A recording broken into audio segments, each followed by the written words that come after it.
आज के इस वीडियो में हम जानेंगे फ़ोनपे अकाउंट बनाने का सही तरीका। अगर आप भी सही तरीके से फ़ोनपे अकाउंट बनाएंगे, आपको यहाँ पर रिवॉर्ड मिल सकता है। बट उसके लिए आपने फ़ोनपे अकाउंट बनाने का सही तरीका सीख लेना ज़रूरी है। उसके लिए आपने वीडियो को स्टार्ट से लेकर आखिर तक देखना है।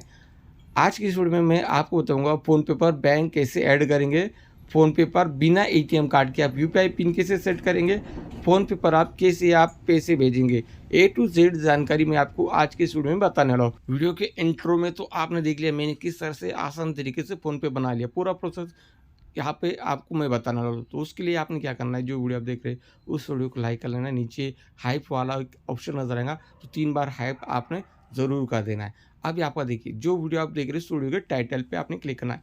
यहाँ पर डिस्क्रिप्शन ओपन होती है, सी मोर पे क्लिक करना है। सी मोर पे क्लिक करने के बाद आपके आसानी के लिए मैंने फ़ोनपे की लिंक यहाँ पर दे रखी है। तो फ़ोनपे को आपने यहीं से डाउनलोड करना है।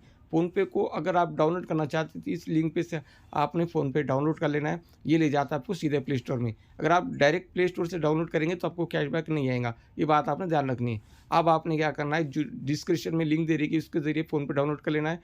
अब यहाँ पर हमारा फ़ोनपे डाउनलोड हो चुका, इसे ओपन करेंगे।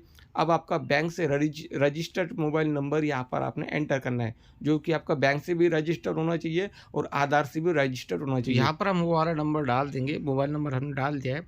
ओके करेंगे, जिसे ओके करेंगे तो यहाँ पर हमारा डिवाइस वेरिफिकेशन होगा। डिवाइस वेरिफिकेशन के लिए आपने ये बात ध्यान रखनी कि आपका नंबर पर भी रिचार्ज होना चाहिए। अगर आपके नंबर पर रिचार्ज नहीं होगा तो ये प्रोसेस यहाँ पर आपकी आगे नहीं बढ़ पाएंगे। तो आपने ध्यान रखना है कोई भी एक अनलिमिटेड पैक होना ज़रूरी है, तब जाके आपने ये प्रोसेस करना है और फ़ोनपे अकाउंट बनाना है। अब यहाँ पर आपने सभी परमिशन को अलाउ कर देना है। सभी परमिशन आपने दे दी। अब आपको बैंक ऐड करने को कहा जाएगा। जो भी आपकी रजिस्टर्ड बैंक होगी वो बैंक आपने यहाँ पर सर्च करना है, ऐड करना है। जो परमिशन मांगे सब परमिशन आपने दे देने। दोबारा से आपका डिवाइस वेरिफिकेशन होगा।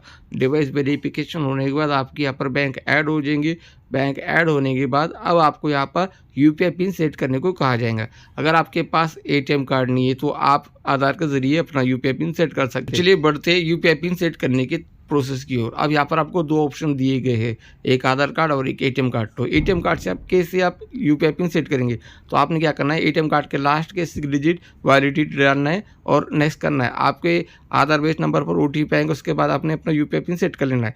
आपके पास एटीएम कार्ड नहीं है तो आप आधार कार्ड को सेलेक्ट करके आप आधार कार्ड के जरिए यूपीआई पिन सेट कर सकते हैं। इसके लिए आपने क्या करना है, जो आपके पास आधार कार्ड है उस आधार कार्ड के फर्स्ट के 6 डिजिट यहाँ पर आपने एंटर करना है। अब यहाँ पर हमने आधार कार्ड के फर्स्ट के 6 डिजिट यहाँ पर एंटर किए।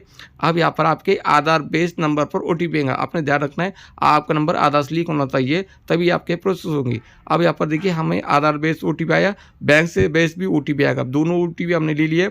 अब यहाँ पर आपको आपके हिसाब से यूपीआई पिन सेट करना है। अब हमने हमारा हिसाब से यूपीआई पिन सेट कर लिया। एक बार आपने कंफर्म करेंगे। कंफर्म करने के लिए आपको दोबारा वही यूपीआई पिन डालना है जो आपने पहले यूपीआई पिन डाला था। अब हम नेक्स्ट करेंगे। नेक्स्ट करने के बाद यहाँ पर देखिए हमारा यहाँ पर यूपीआई पिन सक्सेसफुली सेट हो चुका है।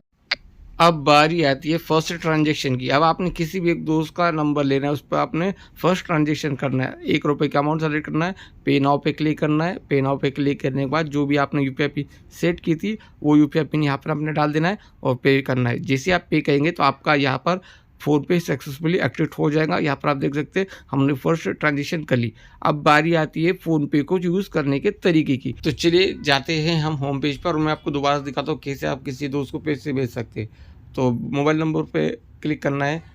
यहाँ पर आप अमाउंट सेलेक्ट कर लेना, कितनी अमाउंट डालना है। पे क्लिक करना है।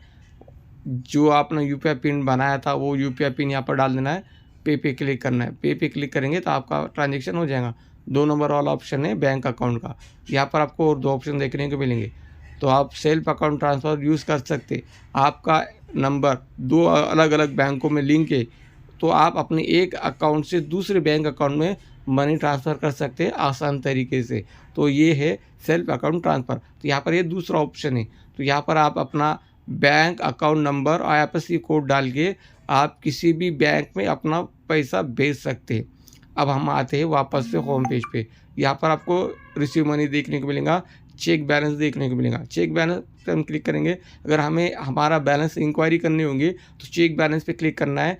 जो भी बैंक है उस बैंक को सेलेक्ट करना है। जो यूपीआई पिन हमने बनाई थी वो यूपीआई पिन हम यहाँ पर एंटर करें। अब यहाँ पर आपको आपका बैंक बैलेंस दिखा देगा। तो चलिए अब हम आते हैं नीचे होम पेज पे। तो यहाँ पर आप देखिए क्यूआर कोड को सेलेक्ट करेंगे ऑल परमिशन को दे देंगे तो यहाँ पर आप क्यूआर कोड का यूज़ करके आप किसी को क्यूआर कोड स्कैन करके पैसे आप भेज सकते हैं।